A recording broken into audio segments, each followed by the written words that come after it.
Hello students, कैसे हैं आप सब। आशा करती हूँ आप अच्छे होंगे और अच्छे से अपनी पढ़ाई कर रहे होंगे। मैं मोनिका रावत आपका स्वागत करती हूँ आईसीटी वर्चुअल क्लासरूम देहरादून में। बच्चों, जैसे कि आप जानते हैं, आज हम क्लास 8 का जो आपका चैप्टर है एयर एंड वाटर पोल्यूशन या pollution of air and water, इसको हम कंटिन्यू करेंगे। तो बेसिकली लास्ट लेक्चर में हमने एयर पोल्यूशन को कंप्लीट कर दिया था। इसके बाद हमने कुछ मेजर्स और स्टेप्स देखे थे कि किस तरीके से हम जो है एयर पोल्यूशन को कंट्रोल कर सकते हैं या इसको होने से रोक सकते हैं। अब हम बात करते हैं इसके नेक्स्ट स्टेप की, जो कि हमारा क्या है, वन महोत्सव। तो जो वन महोत्सव है, बेसिकली ये एक ऐसा फेस्टिवल है जिसमें वृक्षारोपण किया जाता है, यानी प्लांटिंग ऑफ ट्रीज या प्लांट्स। जो आपके प्लांट्स होते हैं, पौधे होते हैं, उनको क्या किया जाता है, उनको प्लांट किया जाता है, यानी कि उनको रोपा जाता।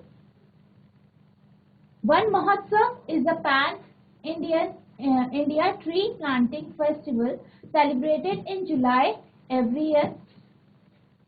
वन महोत्सव एक अखिल भारतीय वृक्षारोपण उत्सव है जो हर साल जुलाई में मनाया जाता है। यानी जो आपका वन महोत्सव है, ये हर साल जुलाई के महीने में, ठीक है, जुलाई के महीने में मनाया जाता है।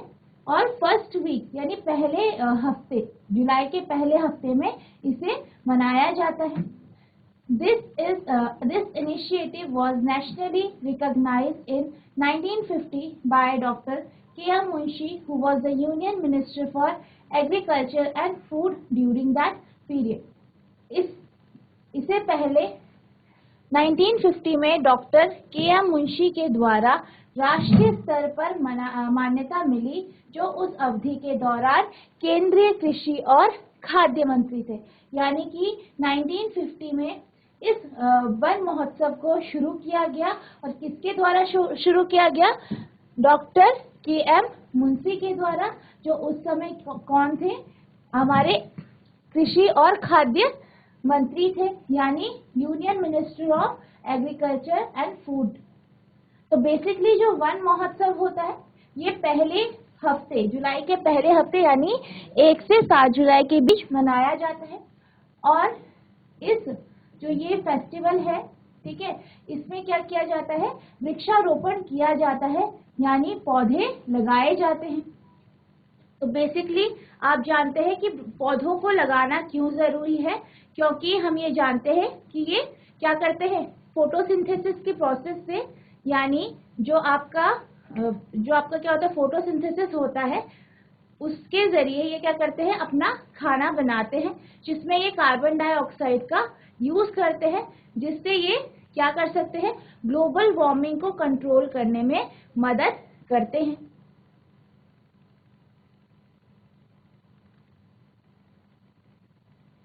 अब हम बात करते हैं वाटर पोल्यूशन की, यानी जल प्रदूषण की। तो बेसिकली जो आपका जल प्रदूषण होता है, वो उसमें क्या होता है, बेसिकली जो आपका पानी है यानी जल है, उसमें उसको कंटामिनेट हो जाता है या दूषित हो जाता है जब हम बहुत सारी ऐसी एक्टिविटीज करते हैं, जैसे कि कपड़े धोते हैं, या फिर जो फैक्ट्रीज है, फैक्ट्रीज से निकलने वाला जो वेस्ट मटेरियल है, ठीक है, केमिकल है, वो सब आपकी नदियों में या पानी में छोड़ दिया जाता है। जैसे कि एग्रीकल्चरल प्रैक्टिसेस होते हैं, यानी जब कृषि में क्या होता है, जब अनाज या फसलें उगाई जाती है, तो आप जानते हैं फर्टिलाइजर और पेस्टिसाइड का प्रयोग किया जाता है, जो आपके उर्वरक होते हैं उनका प्रयोग किया जाता है। तो बेसिकली जो आपके फर्टिलाइजर और पेस्टिसाइड्स होते हैं, वो जब क्या होते हैं, हम क्या करते हैं उसका यूज, या जो किसान होते हैं खेतों में उसका यूज करते हैं, उसका उपयोग करते हैं, और उससे क्या होता है, उसमें केमिकल्स होते हैं। तो कई बार वो केमिकल, वो रसायन जो होते हैं, वो पानी में घुल जाते हैं, और वो पानी में घुल के उसे दूषित कर देते हैं, जिसे हम वाटर पोल्यूशन या जल प्रदूषण कहते हैं। तो अब हम बात करते हैं सोर्सेज ऑफ वाटर पोल्यूशन, यानी ऐसी कौन सी एक्टिविटीज हैं जिनके कारण वाटर पोल्यूशन होता है, यानी जल प्रदूषण होता है। तो आप यहाँ पे देख सकते हैं, ये एक इमेज है जिसमें हमारे पास बहुत सारे ऐसी सोर्सेस है जिसके कारण आपका वाटर पोल्यूशन यानी जल प्रदूषण होता है।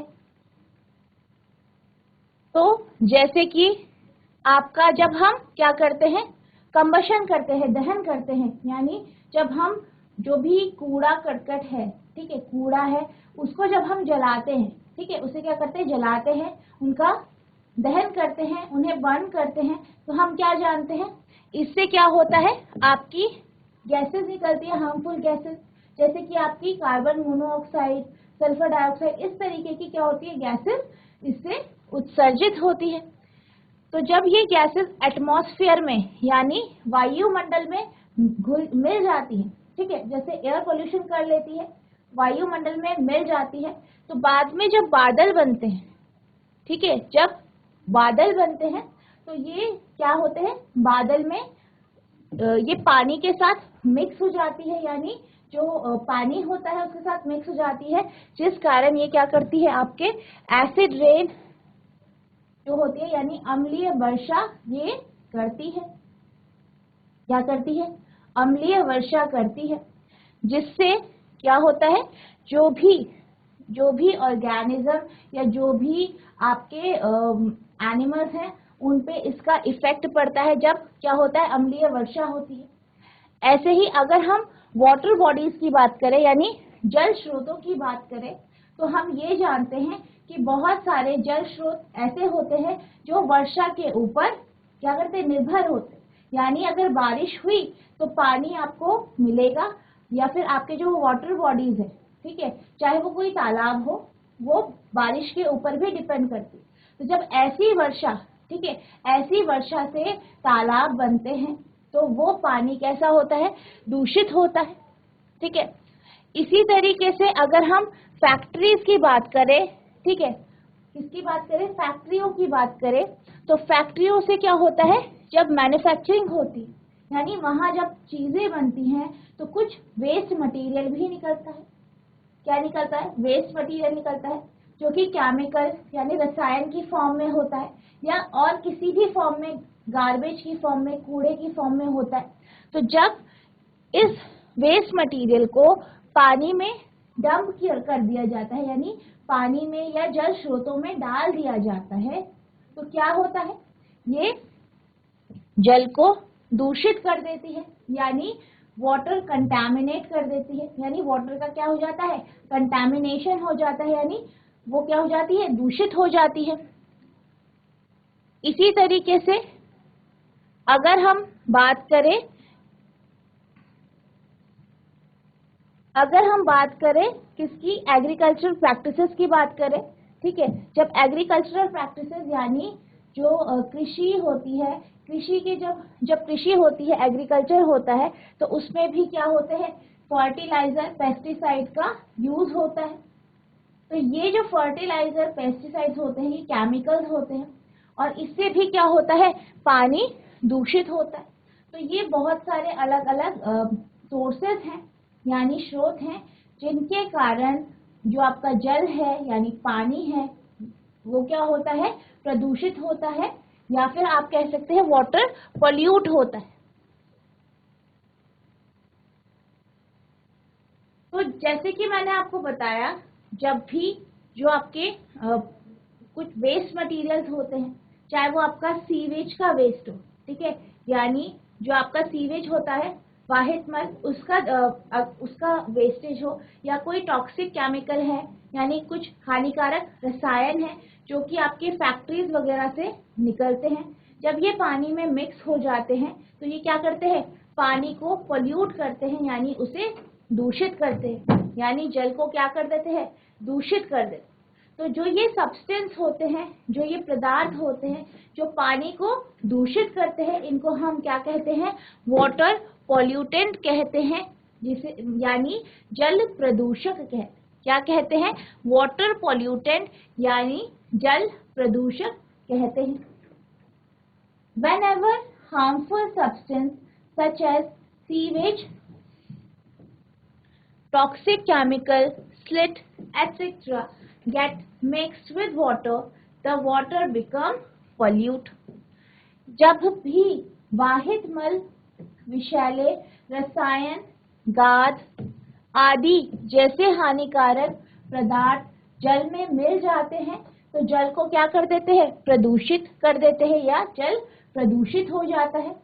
The substance that pollute water are called water pollutant. यानी जल को प्रदूषित करने वाले पदार्थों को जल प्रदूषक कहा जाता है. यानी जो आपका वेस्ट मटेरियल है, जैसे कि सीवेज का हो गया, केमिकल्स का हो गया, यानी रसायनों का हो गया, जब ये पानी में मिल जाते हैं तो ये पानी को क्या कर देते हैं, दूषित कर देते हैं. और इनको हम क्या कहते हैं, इन सब्सटेंस को वाटर पॉल्यूटेंट यानी जल प्रदूषक कहते हैं.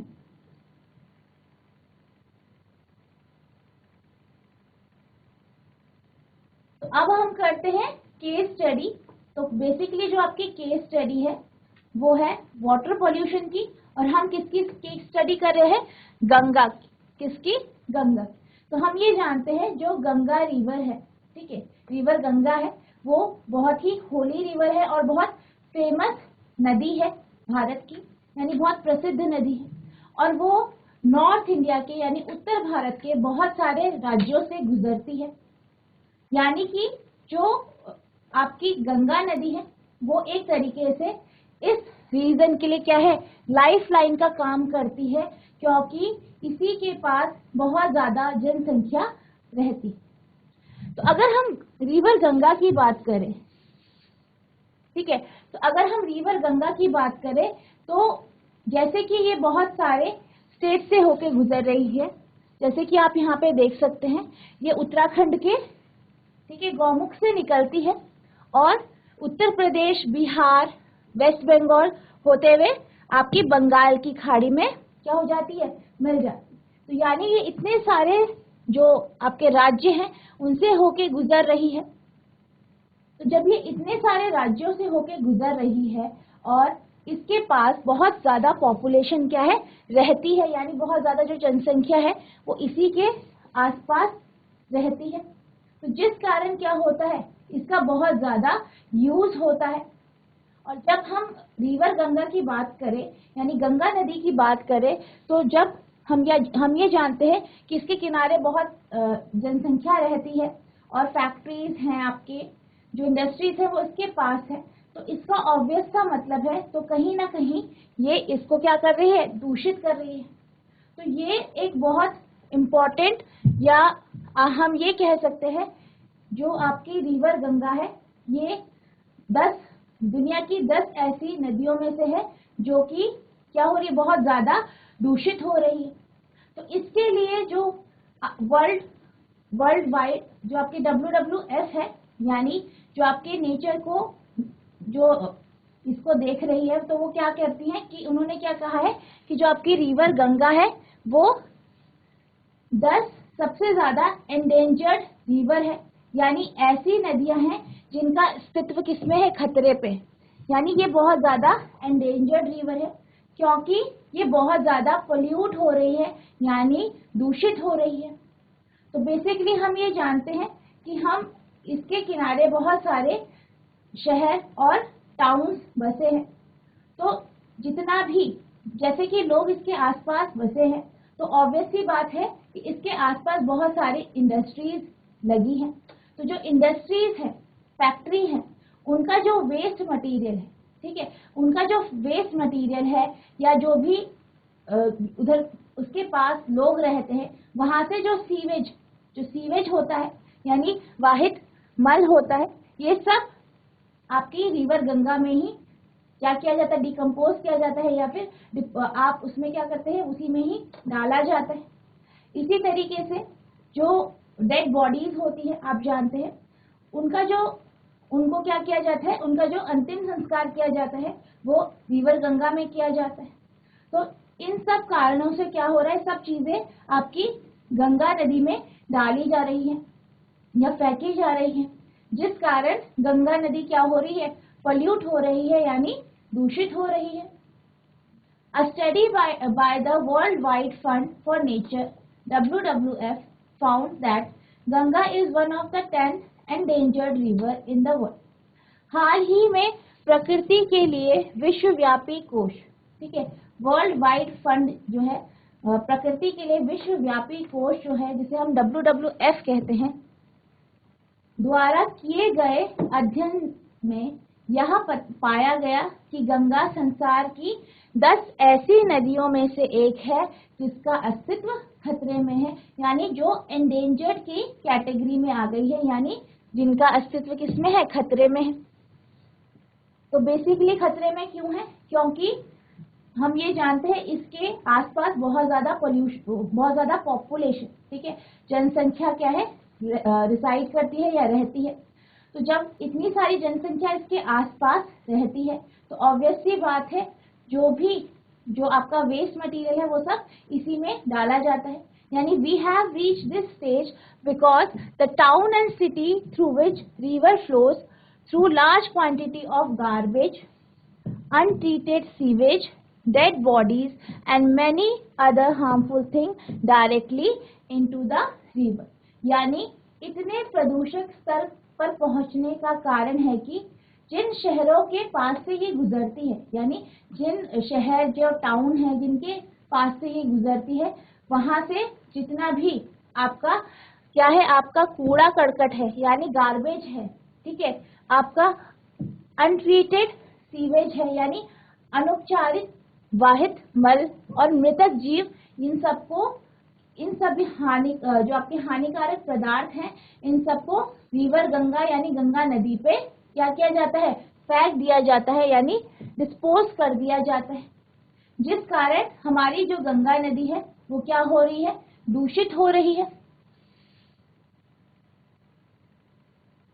तो इस कारण यही वो कारण है कि बहुत सारी जगहों पे जो गंगा नदी है वो कैसी नदी हो गई है, डेड हो गई है, यानी the river is dead eight many places, यानी बहुत सारी ऐसी जगहें हैं, ऐसे स्थान हैं जहाँ पे जो गंगा रिवर है वो डेड हो गई है। क्यों हो गई है, क्यों कह रहे हैं कि वहाँ पे आपकी जो गंगा रिवर है वो डेड हो गई है, ठीक है, यानी निर्जीव हो गई है। ऐसा क्यों कहा जा रहा है?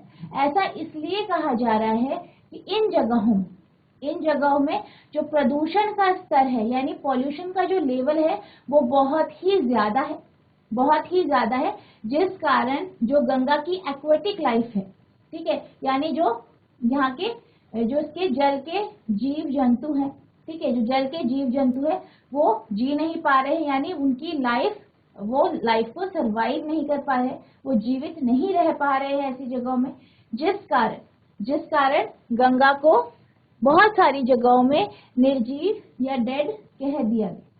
The river is dead at many places where the pollution level are so high that aquatic life can not survive.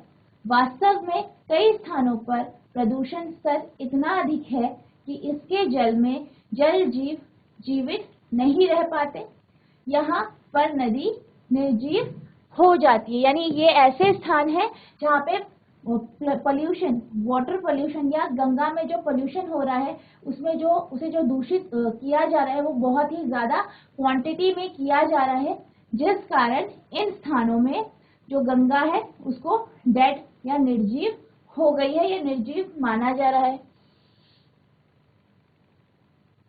तो क्योंकि गंगा में सारा वेस्ट मटेरियल, जितने भी लोग रह रहे हैं, क्योंकि हम ये जानते हैं कि जो गंगा का जो प्लेन है, ठीक है, गंगा का जो प्लेन है वहां पे बहुत ज्यादा पॉपुलेशन यानी जनसंख्या रहती है। तो इतनी सारी जनसंख्या रहती है तो वो सारा का सारा जो भी कूड़ा करकट है, जो भी वहां पे फैक्ट्रीज हैं, फैक्ट्रीज से जो भी केमिकल और वेस्ट मटेरियल जो भी वो फैक्ट्रीज उत्सर्जित कर रही है, सबको गंगा में फेंका जा रहा है। तो इस कारण क्या हो रहा है, गंगा पोल्यूट हो रही है यानी प्रदूषित हो रही है। तो इससे बचाने के लिए, यानी गंगा को प्रदूषण से बचाने के लिए एक प्लान जो है गवर्नमेंट ने लॉन्च किया 1985। कब किया? 1985 में, जिसे हम गंगा एक्शन प्लान कहते हैं। क्या कहते हैं? गंगा एक्शन प्लान कहते हैं, जो कि एक महत्वाकांक्षी परियोजना थी, ठीक है। an ambitious plan to save river Ganga called the Ganga Action Plan was launched in 1985. यानी 1985 में इस नदी को बचाने के लिए एक महत्वाकांक्षी परियोजना आरंभ की गई जिसे गंगा कार्य परियोजना या फिर द गंगा एक्शन प्लान कहा जाता। तो बेसिकली जो ये गंगा एक्शन प्लान जो लॉन्च किया गया, ये इसलिए किया गया ताकि जो गंगा का पोल्यूशन लेवल है, यानी जो गंगा नदी है, रिवर गंगा है, उसमें जो प्रदूषण का जो लेवल है, जो प्रदूषण की मात्रा है, उसको कम किया जाए। ठीक है, कम किया जाए। लेकिन जैसे कि हम जानते हैं कि पॉपुलेशन या जनसंख्या बढ़ती ही जा रही है। जब पॉपुलेशन बढ़ रही है तो इंडस्ट्रियलाइजेशन यानी औद्योगिकरण भी बढ़ता ही जा रहा है, जिस कारण क्या हो रहा है, जो आपका पोल्यूशन की जो मात्रा है, यानी जितना भी सीवेज का जो डिस्पोज है, यानी जो आपका सीवेज का या जो भी वेस्ट मटेरियल गंगा नदी में डाला जाता है, ठीक है, डिस्पोज किया जाता है, वो बढ़ता ही जा रहा है। तो इस कारण क्या हो रहा है, गंगा इतनी ज्यादा पोल्यूट हो गई है, इतनी ज्यादा डैमेज हो गई है, इतना गंगा को नुकसान हो गया है कि उसे ठीक नहीं किया जा सकता। It aims to reduce the pollution level in the river. However, the increasing population and industrialization have already damaged this mighty river beyond repair. यानी जो ये प्लान था गंगा एक्शन प्लान, ये प्लान इसलिए लॉन्च किया गया ताकि जो नदी है उसका जो पोल्यूशन लेवल है, उसका जो प्रदूषण का लेवल है, उसे कम कर दिया जाए। लेकिन जैसे जैसे पॉपुलेशन, जनसंख्या और औद्योगिकरण बढ़ता जा रहा है, इसने नदी को इतना डैमेज कर दिया है, इतना नुकसान पहुंचा दिया गया है कि यह रिपेयर यानी ठीक नहीं की जा। तो इसके बाद गवर्नमेंट ने 2016 में यानी 2016 में national mission for clean Ganga NMCG को लॉन्च किया। ठीक है, now the government of India has launch a new initiative national mission for clean Ganga NMCG इन 2016 यानी 2016 में गवर्नमेंट ऑफ इंडिया ने, ठीक है, क्या किसे लॉन्च किया, प्रोग्राम लॉन्च किया जिसका नाम है national mission for clean Ganga. तो ये हमने बात करी कुछ स्कीम्स की, कुछ स्टेप्स की, जो कि गवर्नमेंट ने जो लिए ताकि गंगा नदी को उसके पोल्यूशन लेवल को कम किया जा सके, यानी उसका जो प्रदूषण की मात्रा है उसमें कमी की जा सके ताकि गंगा को पहले की तरह साफ किया जाए। अब हम बात करते हैं एक कानपुर जगह की। तो कानपुर जो है वो यूपी का एक बहुत ही पॉपुलेटेड एरिया है, यानी ये एक ऐसा एरिया है, ऐसी जगह है, ऐसा क्षेत्र है जो कि बहुत ज्यादा पॉपुलेटेड है, यानी जहाँ जनसंख्या बहुत ज्यादा, जिस कारण इस जगह में प्रदूषण भी बहुत ज्यादा है।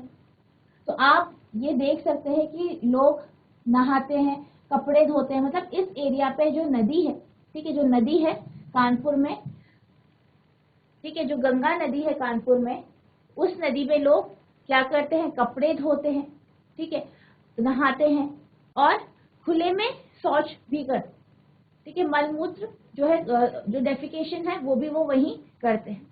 यहाँ तक कि जितने भी गार्बेज वगैरह है, यानी कूड़ा करकट है, फूल है, जो पूजा के फूल होते हैं, जो मूर्तियां हैं, गॉडेस की मूर्तियां वगैरह है, ये सब भी वो नदियों में ही फेंकते हैं, जिस कारण क्या हो रहा है, नदी दूषित हो रही है, बहुत ज्यादा दूषित हो रही है। The Ganga at Kanpur in Uttar Pradesh UP has one of the most populated stretches of the river. Uttar Pradesh के कानपुर शहर में इस नदी का सर्वाधिक प्रदूषित फैलाव है, क्योंकि जो ये एरिया है, जो ये जगह है, ये बहुत ज्यादा पॉपुलेटेड है, यानी बहुत ज्यादा जनसंख्या वाली जगह है। People can be seen bathing, washing clothes and defecating in the river, यानी यहाँ आप लोगों को नहाते हुए, कपड़े धोते हुए और मलमूत्र त्यागते हुए देख सकते हैं। They also throw garbage, flowers, idols of gods and goddesses, and non-biodegradable polythene bags into the river. वे इस नदी में कूड़ा करकट, फल फूल सामग्री और जैव अनिम्नीकरणीय पॉलिथीन यानी नॉन बायोडिग्रेडेबल पॉलिथीन की थैलियां भी फेंक, यानी कि आप ये देख सकते हैं कि नदियों में लोग कपड़े धोते हैं, ठीक है, नहाते हैं, यहाँ पे सारा कूड़ा करकट, मंदिरों का जो वेस्ट मटेरियल होता है, जैसे पूजा करके जो वेस्ट मटेरियल जैसे फ्लावर्स हो गए, इन सबको भी ये नदियों में डालते हैं। और अगर हम बात करें पॉलिथीन की, तो पॉलिथीन हम जानते हैं नॉन बायोडिग्रेडेबल होती है, यानी ये ऐसा सब्सटेंस होता है जो कि डिकम्पोज नहीं होता, इजीली खत्म नहीं हो पाता, ठीक है, ये नॉन बायोडिग्रेडेबल है। ये पेड़ पौधे जो पत्ते होते हैं, आपके जो कागज होता है, उसकी तरह ये डिकम्पोज नहीं होते हैं, बल्कि ये ऐसे ही सालों भर जैसे हैं वैसे के वैसे रहते। तो इन सब चीजों को ये क्या करते हैं, लोग नदियों में फेंकते। तो जब ये नदियों में फेंकते हैं तो इससे क्या होता है, प्रदूषण होता है। जैसे कि आप यहाँ पे देख सकते हैं कि ये जो है ये फोटोग्राफ है, ठीक है, ये फोटोग्राफ है आपकी नदी की, रिवर गंगा की। तो यहाँ पे आप देख सकते हैं कि बहुत ज्यादा कूड़ा करकट, ठीक है, बहुत ज्यादा वेस्ट मटेरियल जो है सब नदियों में डाला जा रहा है, जिससे नदी के किनारे बहुत ज्यादा आपको कूड़े के ढेर दिखाई दे रहे हैं। यानी आपकी जो नदी है वो क्या हो रही है, पोल्यूट हो रही है, यानी दूषित हो रही है। इसी तरीके से अगर हम, ये तो हमने बात करी किसकी, ह्यूमन एक्टिविटीज की, ठीक है, ह्यूमन एक्टिविटीज की बात करें। इसी तरीके से अगर हम फैक्ट्रीज की बात करें, ठीक है, जो फैक्ट्रीज होती हैं, ठीक है, वहां जब मैन्युफैक्चरिंग होती है, वहां जब चीजें बनती हैं, वस्तुएं बनती हैं, तो क्या होता है, वहां से केमिकल वेस्ट क्या निकलता है, केमिकल वेस्ट, जिसे हम क्या कहते हैं, रासायनिक अपशिष्ट। तो ये जो आपके केमिकल वेस्ट हैं, ये आपके इंडस्ट्रीज से निकलते हैं। तो जब ये इंडस्ट्रीज या फैक्ट्रीज से जो निकलते हैं, वो सीधे कहाँ डंप कर दिए जाते हैं, कहाँ छोड़ दिए जाते हैं, नदियों में छोड़ दिए जाते हैं। तो जब ये नदियों में छोड़ दिए जाते हैं, ये हार्मफुल केमिकल्स होते हैं, इसमें बहुत ज्यादा क्या होते हैं, टॉक्सिक सब्सटेंसेस होते हैं, ठीक है, बहुत ज्यादा हानिकारक सब्सटेंसेस होते हैं जो कि नदियों में छोड़ दिए जाते हैं, जिस कारण क्या होता है, नदी क्या हो जाती है, पोल्यूट हो जाती है, यानी दूषित हो जाती है। जब नदी दूषित हो जाती है यानी पोल्यूट हो जाती है, क्योंकि इसमें क्या ऐड हो गए हैं, आपके हार्मफुल केमिकल्स ऐड हो गए। क्या ऐड हो गए हैं, हार्मफुल केमिकल्स, जो कि फैक्ट्रियों से क्या हो रहे हैं, उत्सर्जित हो रहे हैं। जब ये पानी में मिक्स हो जाते हैं, यानी नदी के पानी में मिल जाते हैं, तो क्या करते हैं, इस कारण क्या होता है, ये जो नदी की एक्वेटिक लाइफ है, ठीक है, जो इसके जल जीव हैं, उनको ये नुकसान पहुंचाते, चाहे वहाँ के आपके जो पेड़ जो पौधे हैं वो हो, चाहे जो एनिमल्स हैं, एक्वेटिक एनिमल्स हैं, चाहे मछलियां हैं, या और जो भी जीव हैं, जो पानी के जीव हैं, उनको क्या करती है, नुकसान पहुंचाती है। जिससे क्या होता है, जो एक्वेटिक लाइफ है, ठीक है, जो नदियों में जो एक्वेटिक लाइफ है, यानी जो जल जीव है, उनको उनकी लाइफ पे नुकसान पहुंचता है। तो और कहीं कहीं जगह आपको एक्वेटिक लाइफ यानी जो जल जीव है वो मिलते नहीं है। बेसिकली क्यों नहीं मिलते, क्योंकि जो केमिकल्स इसमें डंप किए जा रहे हैं, जो भी सीवेज का जो मटेरियल है वो इसमें डाला जा रहा है, फैक्ट्री से केमिकल्स इसमें डाले जा रहे हैं, और जो भी कूड़ा करकट, गार्बेज, ठीक है, जो भी गार्बेज, जो कूड़ा करकट है जो नदियों में डाला जा रहा है, इसके कारण क्या हो रहा है, जो जल के जीव है उन्हें नुकसान पहुंच रहा है। तो जैसे कि मैंने आपको बताया कि बहुत सारी इंडस्ट्रीज ऐसे हैं जो कि बहुत ज्यादा हार्मफुल केमिकल्स, ठीक है, जो हार्मफुल केमिकल्स है यानी हानिकारक रसायन है, उनको उत्सर्जित करती है और इसको पानी में छोड़ देती है, जिस कारण जल प्रदूषण हो रहा है। अगर हम इंडस्ट्रीज के एग्जाम्पल देखें, तो जैसे कि आपकी क्या होती है, ऑयल रिफाइनरीज होती हैं, ठीक है, पेपर की जो फैक्ट्री होती है, जो कपड़े होते हैं, वस्त्र होते हैं, शुगर मिल्स जो होती हैं, ये सब क्या करती है, जो केमिकल्स जो होते हैं, रसायन होते हैं, उन्हें उत्पन्न करती है। और बगैर ट्रीटमेंट के, ठीक है, बगैर ट्रीटमेंट के, बगैर उनको ट्रीट करे, ये क्या करती है, नदियों में उन्हें डिस्पोज कर देती है। क्या कर देती है, डिस्पोज कर देती है।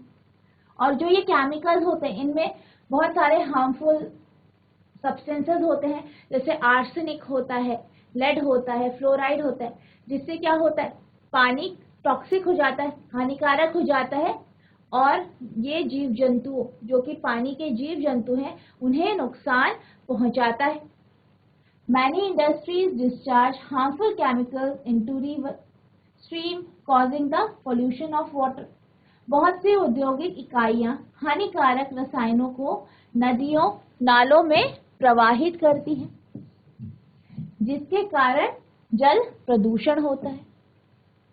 Examples are oil refineries, paper factories, textile and sugar mills and chemical factories. इसके उदाहरण तेल परिष्करणशालाएं, कागज फैक्ट्रियां, वस्त्र तथा चीनी मिल एवं रासायनिक फैक्ट्रियां हैं। यानी ये कुछ फैक्ट्रियों के एग्जाम्पल्स हैं, कुछ उदाहरण हैं जिनसे जो केमिकल को रिलीज करती है, केमिकल का उत्सर्जन करती है। These industries causes chemical contamination of water. यानी जो ये उद्योग हैं, ये इंडस्ट्रीज हैं, ये क्या करते हैं, जल का रासायनिक संदूषण करते हैं। यानी जो वाटर है उसको केमिकल से, ठीक है, जो आपके रसायन है उससे क्या करते हैं, कंटामिनेट करते हैं।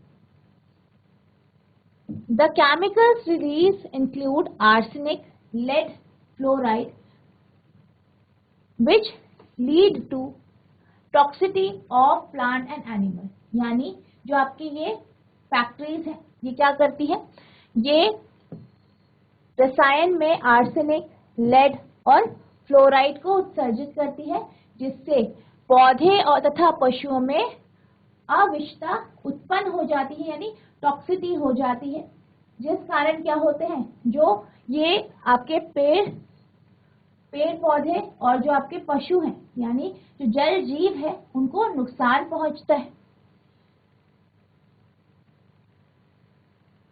तो बेसिकली क्या होता है, इनसे क्या होता है, जो जल जीव है इनको नुकसान पहुंचता है। तो बहुत सारे ऐसे रेगुलेशंस लाए गए गवर्नमेंट के साथ, बहुत सारे ऐसे अधिनियम लाए गए सरकार के द्वारा, ताकि जो ये फैक्ट्रियों से जो भी वेस्ट मटेरियल, ठीक है, जो भी वेस्ट मटेरियल जा रहा है, ठीक है, जो वो क्या करती है, अपशिष्ट जो पदार्थ है, केमिकल्स हैं जिन्हें वो उत्पन्न करती है, उसको ट्रीट करके, ठीक है, उसको ट्रीट करके ही डंप किया जाए पानी में।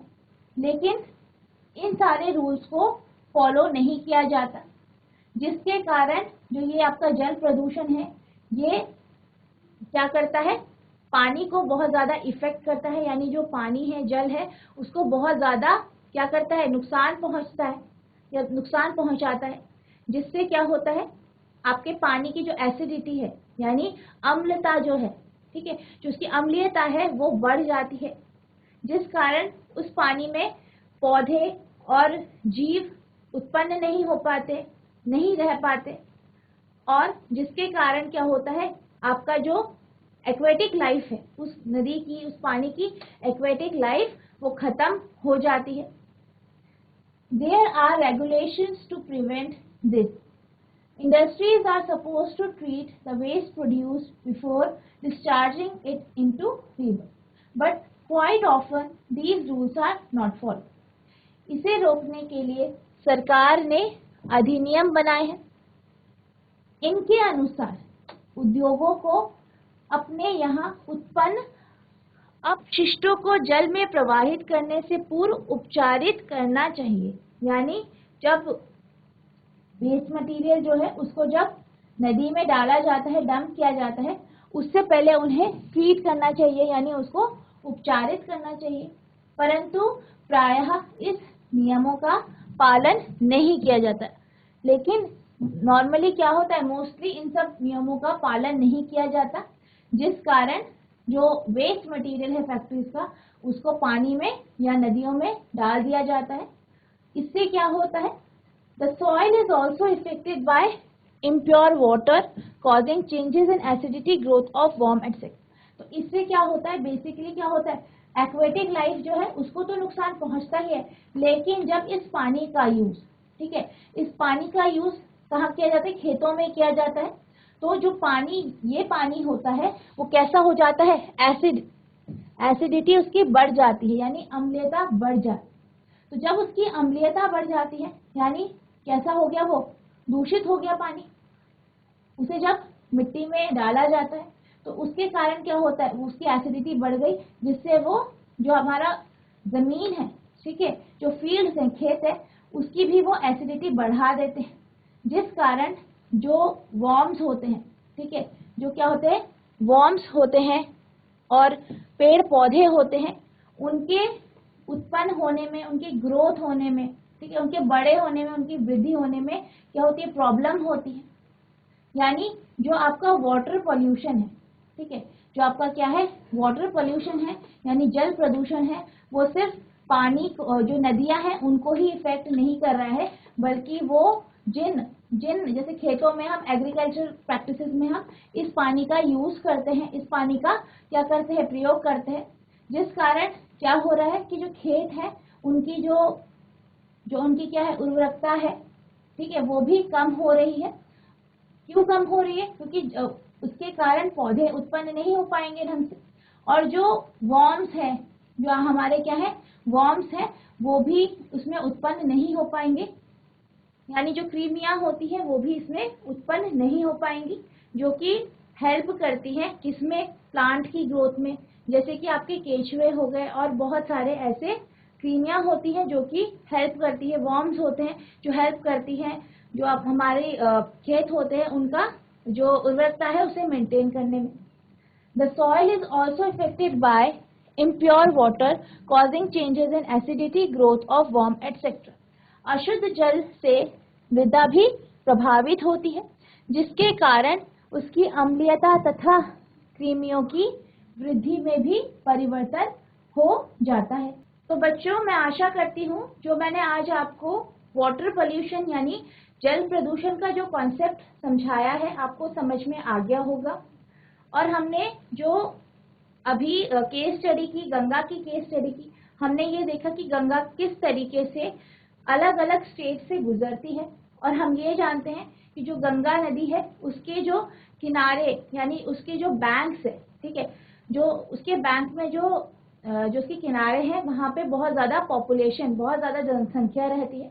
तो जब वहाँ पॉपुलेशन रहती है तो वहाँ बहुत सारी ह्यूमन एक्टिविटीज़ होती है, यानी जो मानवीय क्रियाकलाप होते हैं, ठीक है, ह्यूमन एक्टिविटीज होती है, जैसे कि मैन्युफैक्चरिंग होती है, ठीक है, सीवेज डिस्पोज होता है, बहुत ज्यादा कूड़ा करकट यानी गार्बेज होता है, जिसे नदियों में क्या किया जाता है, डिस्पोज किया जाता है, जिसके कारण जो नदियां हैं जैसे कि गंगा नदी है वो क्या हो रही है, बहुत ज्यादा दूषित हो रही है, जो कि एक बहुत ज्यादा क्या है, एक बहुत ज्यादा एक अलर्ट है, बहुत ज्यादा एक इम्पोर्टेंट है, क्योंकि जो नदी है गंगा नदी वो एक लाइफ लाइन की तरह काम करती है नॉर्थ प्लेन।